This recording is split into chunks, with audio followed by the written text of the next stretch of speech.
And now, the Green Bay Packers with the addition of two quarterbacks.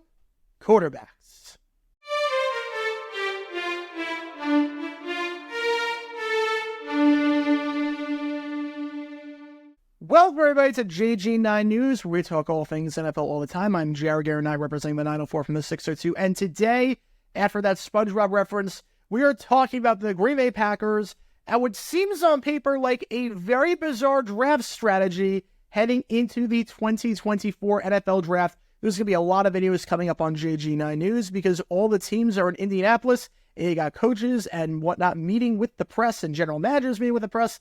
And today we had Brian Gutekunst, the Packers GM, coming off of a phenomenal draft last year. The rookie contributions were a big reason why Green Bay ended up making the playoffs and getting a wild card spot, making it to the divisional round, almost making it to the NFC Championship before falling at the hands of the San Francisco 49ers. But the Packers have a bright future ahead, 11 draft picks that they can work with, plus some cap space once they release David Bakhtiari, as is expected. But some interesting news from Gutekunst, the GM, because he said that the Packers might do something unconventional at this upcoming NFL draft, and that is draft multiple quarterbacks. Said Brian Gutekunst on what they might do. Getting back to drafting multiple quarterbacks is something that I've wanted to do. We kind of got away from that for a few years, and I'd like to get back to that because I just think having young, talented QBs on your roster that the coaches can develop is really healthy and important for a franchise. So the Packers looking to add some quarterbacks in this upcoming class, and honestly, I'm not sure this makes a whole lot of sense. I gotta be honest. I like what Gutekunst has done with the Packers, especially after what he did last season in the draft, but I'm not sure this makes a whole lot of sense. You're not keeping 4 quarterbacks on the roster. Obviously, Jordan Love is your number 1 quarterback. Nothing changes there. No real surprises. Love is your franchise guy. Nothing changes there. But you think, okay, do you not believe in Sean Clifford as the backup? Well, you do.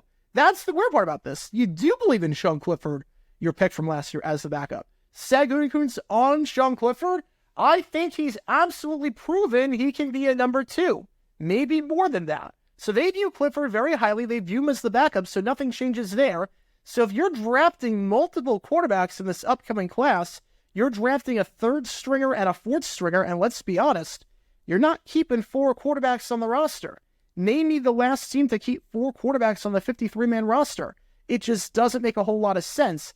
Most teams keep 2, some keep 3 with the new 3rd quarterback rule, but you're not seeing any team keep 4. I mean, you might see them keep 3 quarterbacks on the active roster and 1 on the practice squad, but the goal of any draft pick is to make the roster.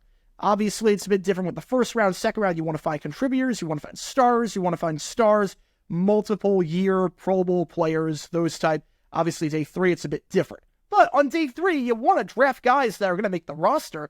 And if you draft 2 quarterbacks in this upcoming class, and you've got a roster spot guaranteed for Jordan Love, barring injury, and a roster spot for Sean Clifford, guaranteed, barring injury. And by that, I mean not the 53-man roster. Obviously, they're going to be safe no matter what, but it's more of you're not on the 53-man roster. Still, if you got those 2 spots guaranteed, and you draft 2 quarterbacks, you're throwing a draft pick down the drain.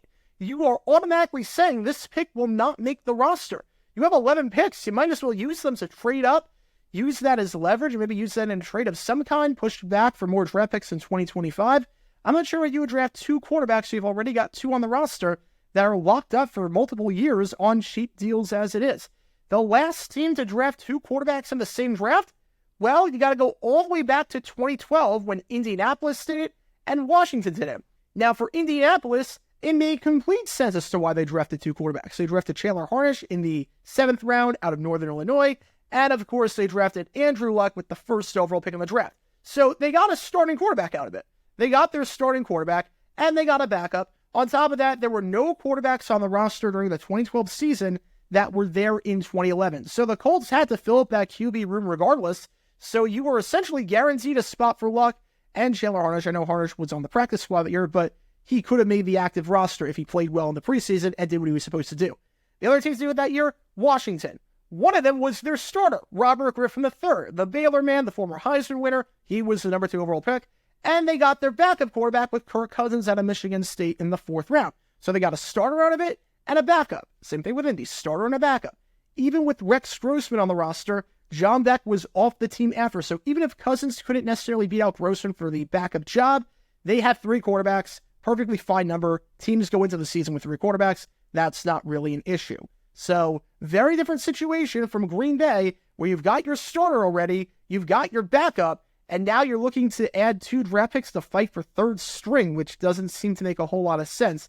The other team to do it, the only other team to do it in the last 15 years, the Carolina Panthers in 2010. They drafted Jimmy Clausen out of Notre Dame in round 2, and they drafted Tony Pike out of Cincinnati in round 6. And again, it made sense for Carolina. One of them was their starter, Jimmy Clausen, projected by many to be a first-round pick, fell to the second round. Probably should have fallen a lot further than that, knowing what we know about his NFL career. But they drafted a starter, and they drafted a backup. And it made sense for them because their quarterbacks on the roster in 2009, A.J. Feely, he signed with the Rams in free agency, so he was gone by that point. Jake Delhomme, the franchise man for a long time now in their Ring of Honor, he signed with the Cleveland Browns in free agency, so he wasn't there. The only quarterback you had on the roster was Matt Moore. The only real quarterback you had on the roster was Matt Moore, I should say. And he had 1 year left on his contract as it was, so he might not have been coming back in 2011. So you had 3 quarterbacks after the 2 draft picks, and Matt Moore, Tony Pike, and Jimmy Clausen. One of them was their starter, and Moore might not have been there in 2011 because, again, he was an expiring contract after the season.